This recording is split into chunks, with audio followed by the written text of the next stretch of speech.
Hey, I'm Catherine Bosley. Welcome to this edition of For the Health of It. And today we are talking about arms. Yeah, the season is here where there's going to be lots of bare arms. And if anyone knows about arms, Mr. Jerry DeJane here of Fine Tune Fitness. She's making me do this. Yeah, just a little. That's kind of fun to look at, right?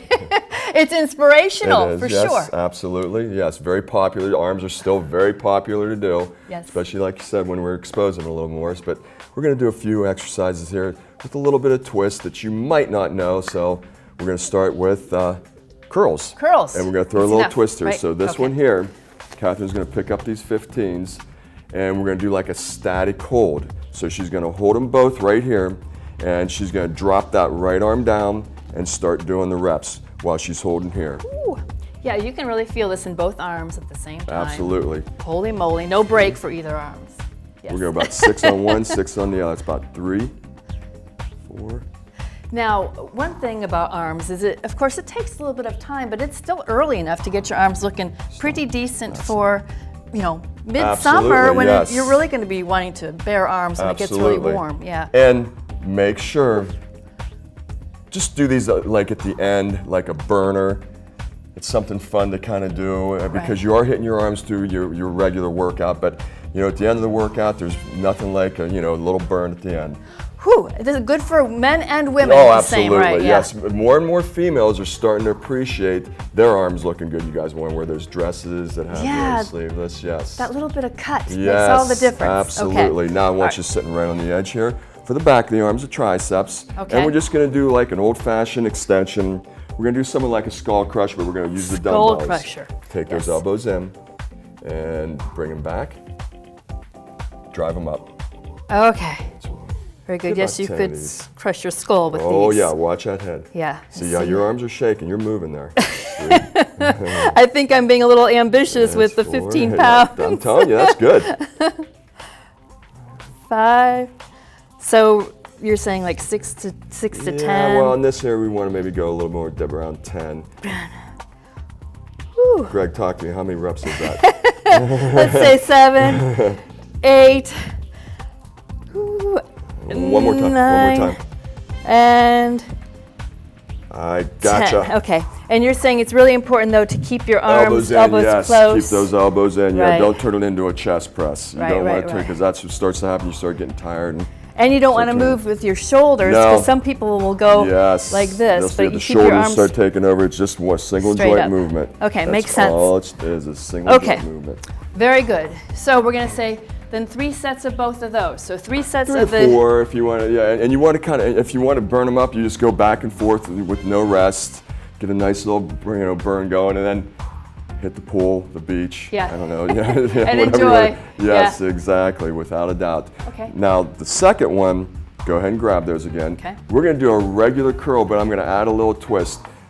We're shown this years ago, probably mid-late 80s, something like that, by a bodybuilder from up around here. But we're going to do a curl, but what I want you to do is I want you to bend those wrists so we hit the peak a little bit. Right. And we're going to keep those wrists bent. Normally we kind of curl up, which is fine, but we're doing the opposite here. We're just going to keep them bent, and you're going to lead with the wrist. Yep, that's it. Wow. That's perfect. Keep big difference. Big difference. Knuckles back, lead with the, yeah, you're good. Do about 3 more. Yeah, 3 more? Holy moly. 3 more. Okay. Well, yeah, definitely. So you say that this kind of cuts a little bit further up into the bicep? Nope, lower. Lower. Lower, Linda peak. Awesome. Get one more. All right. Good girl. And once you're starting to get weak like that, you're losing form. Oh yeah, just set them down. Yeah, set them down. If you want to do more reps, just go lighter. Right. Just go down the rack and you just get a little lighter. Okay, now one of my faves, we're going to hit again. I was going to say that. The back of the arms. And this is, tricep dips. Triceps. Yes, right. And we all know this, and there's progressions to this. But what we're going to start with is just a regular. And just remember, when you're doing this, guys, make sure your back pretty much skims the bench. You don't want to get too far away and compromise the shoulders here. Right. That's it, and really flex the back of the arms. And go down as low as you can go. Yep. If you have shoulder issues, be careful with this. Right. Now, if you want to add to this, Catherine, you can just straighten those arms out. Keep on rolling with that.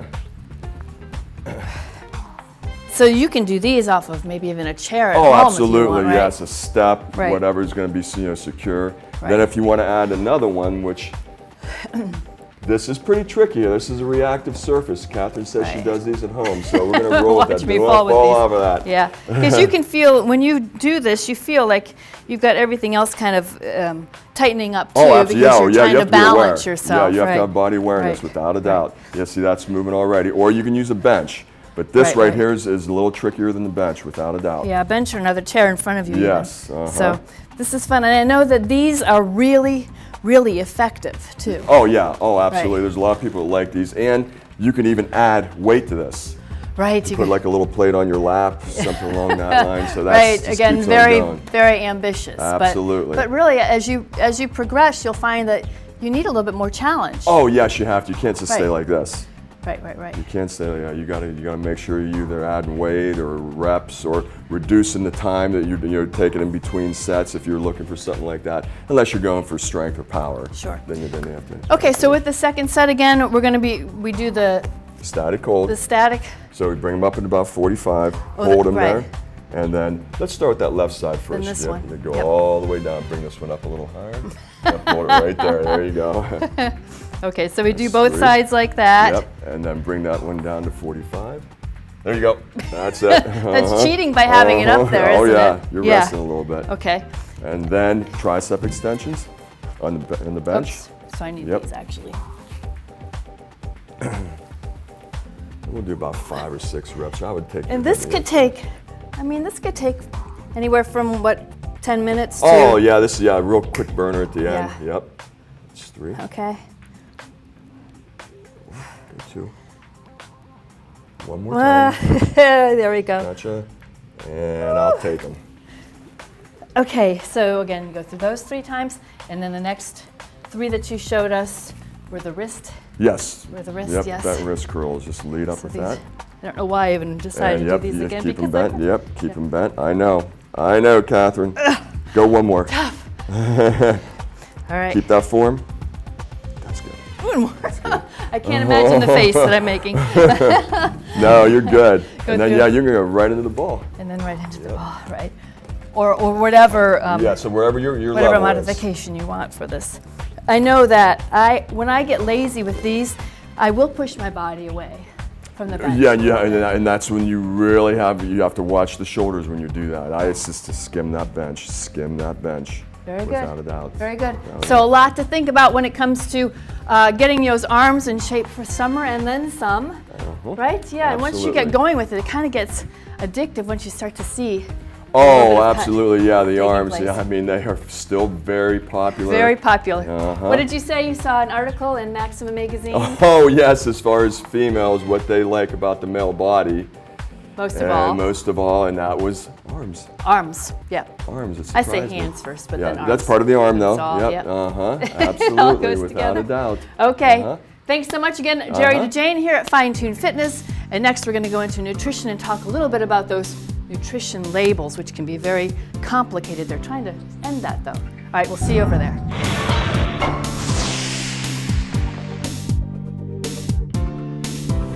In any grocery store, you see a lot of people walking down the aisles, holding up their items, looking at their nutrition labels, trying to figure out what the heck all of this means. And really, it can be very important when you're trying to eat better, which is why we have my friend and registered dietitian, Karen Kawolics, joining us now to kind of break this all down. Thank you for being with us here, Karen. Yeah, it can be confusing. You're like, what does this all mean altogether? And deceptive.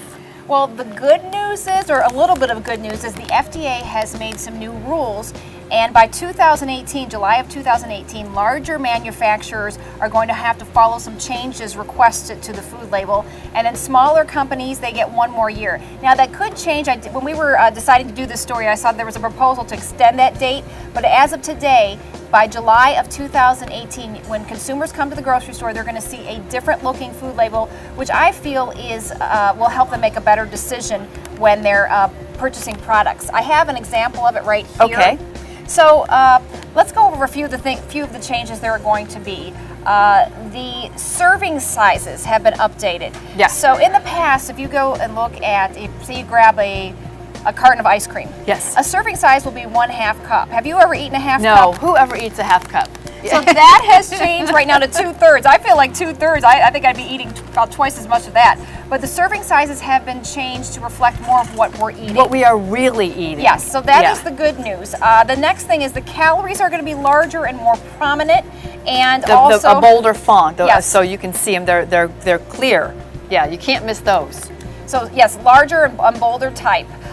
Some of the really exciting changes is that they are going to add a line that says added sugars. So many times when you're purchasing a product, you don't know when you're looking at the nutrition facts label, has the sugar been added or is it natural? Such as in milk. Milk has natural sugar, yogurt has natural sugar.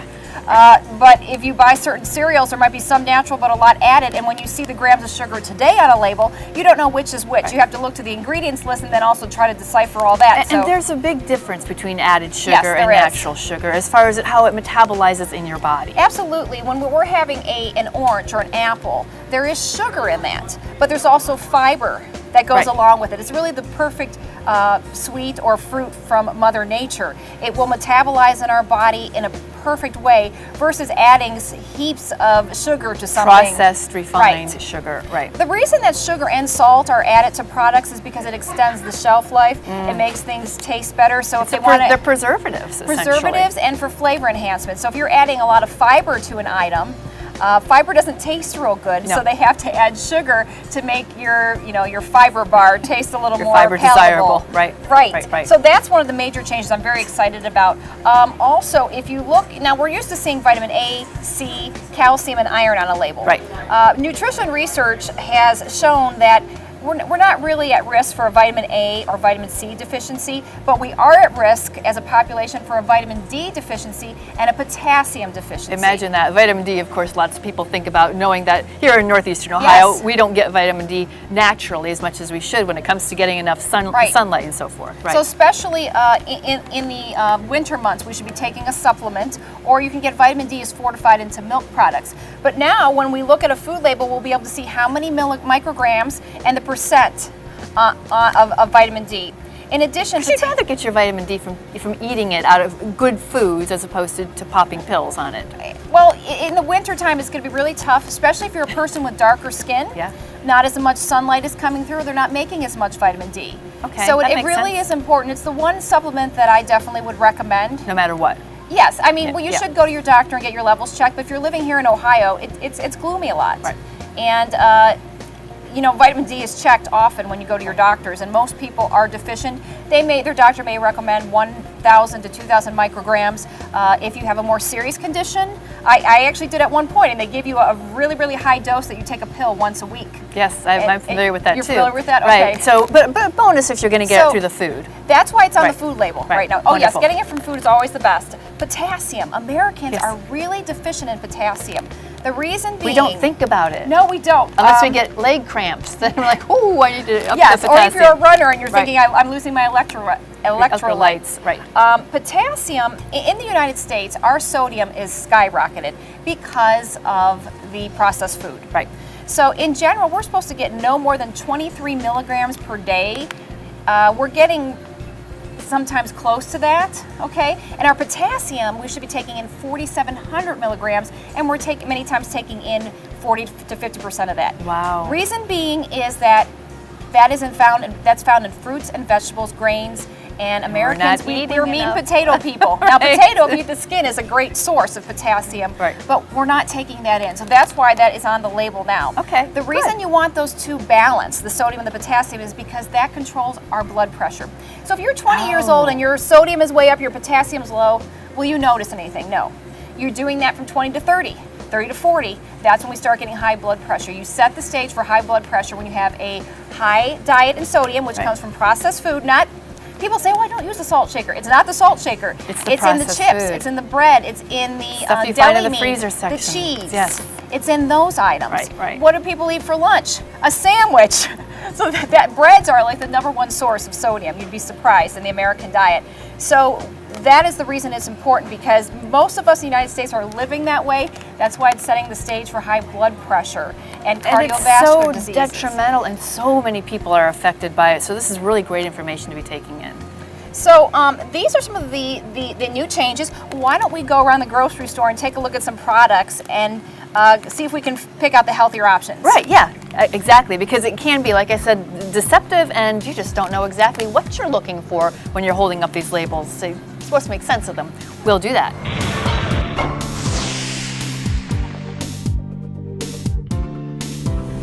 You know, the Sparkle Market here in Poland has an incredible selection of yogurt, so I would imagine a lot of people spend a lot of time here, and the selection, most of it just looks delicious.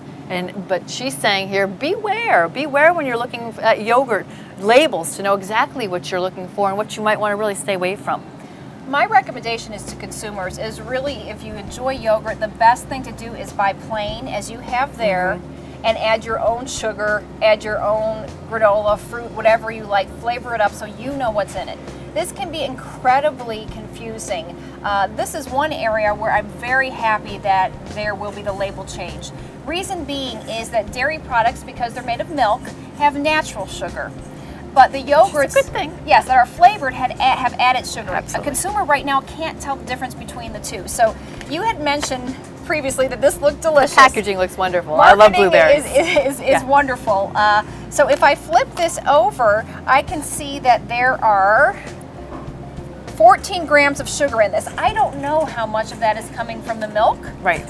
Or from the added sugar. I can go to the ingredients list and it says the first ingredient is non-fat milk, the second ingredient is sugar, third ingredient is blueberries. So I'm going to say that a lot of that is probably coming from the added sugar. We're not supposed to have more than 6 to 9 teaspoons a day of added sugar. So this is going to get confusing. This is going to take care of your day almost. Yes, that basically is what you're saying. This takes care of probably a large part of your day having one yogurt. So to stay on the safe side, whole foods are always the best. I would even go for yogurt, but we really couldn't find any here that had a little bit of fat, like maybe made from 1% It's hard to find. milk. That's hard to find that anywhere because I am a yogurt fan, and I try to look for, because the fat is important, as you mentioned earlier, and it is hard to find a yogurt anywhere that is. It's one extreme or the other. Yeah, non-fat it's or made plain up and whole has milk. a little right. You want a little bit of fat because fat and protein, and if we add some fruit to this and fiber, those are the things that keep us feeling full all day. So that satiates you. That's Right. great. So if you eat a sugary yogurt at 10:30, you're going to be starved again in a couple hours. So we want to eat food that is going to last us throughout the day. Okay, so when it comes down to it, when you get to looking for your yogurt, what do you want to look for on your label then? Well, low to zero sugar. Yes, a little bit of sugar. I would, I'm going to say go with plain. Add your own toppings. Okay. That's a safer way to go. Okay, wonderful. Makes sense. Easy enough, right? All right, thanks so much, Karen. Then the next thing we're going to look at is dressings. Dressings can be very confusing because you really want to stay healthy with dressings, and you think that most of them, they can be very deceptive It's a too. hidden source of extra calories for many Americans. Okay, let's go on over there then. Sounds good.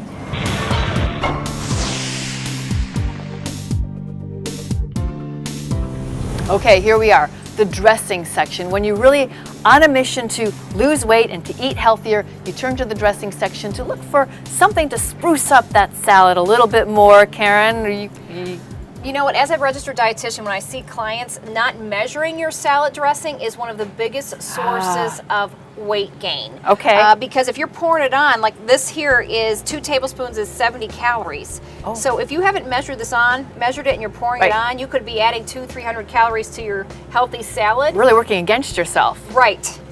With the new food label, again, this is another area where the added sugar column is going to be so valuable because sugar many times in salad dressings, you might see it as the third ingredient, the second ingredient, or it might be farther down the list. But what you're unaware of is a manufacturer will put more than one type of sugar in a product, so they break it up. So you think, wow, well, sugar was only number 5, but so it's also number 8, 9, and 10. They use technical names for Yes. sugar that most of the consumers are not aware of. So a little trickery going on. Yes. Yeah, as far as that goes. Okay. One of my favorite salad dressings, if I'm not making my own, I really like the Ken's Light because it is only 45 calories for 2 tablespoons.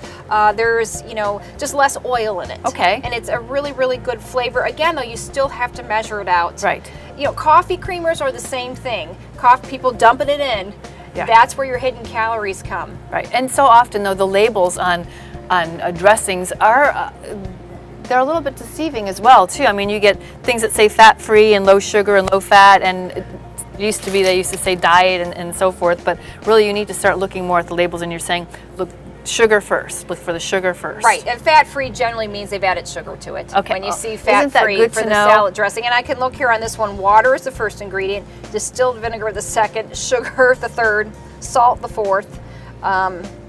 So you cornstarch, you know, so there's others as you go down the list. You would rather have higher fat and low Yes. sugar. Yes. Higher fat and low sugar, which seems counterintuitive because you're always looking for ways to avoid fat, but truly more and more research is showing that you don't really need the low fat thing. You actually need more fat altogether. The healthy fat. Right. So from avocados, olive oil. A lot of the oil that you're going to find in a lot of these dressings are kind of Yes. the oil that you really want. So registered dietitian and my friend Karen Kawolics, she really makes it simple for the most part to understand where you should be going with your eating. Thank you so much for checking in here on this edition of For the Health of It. See you next time.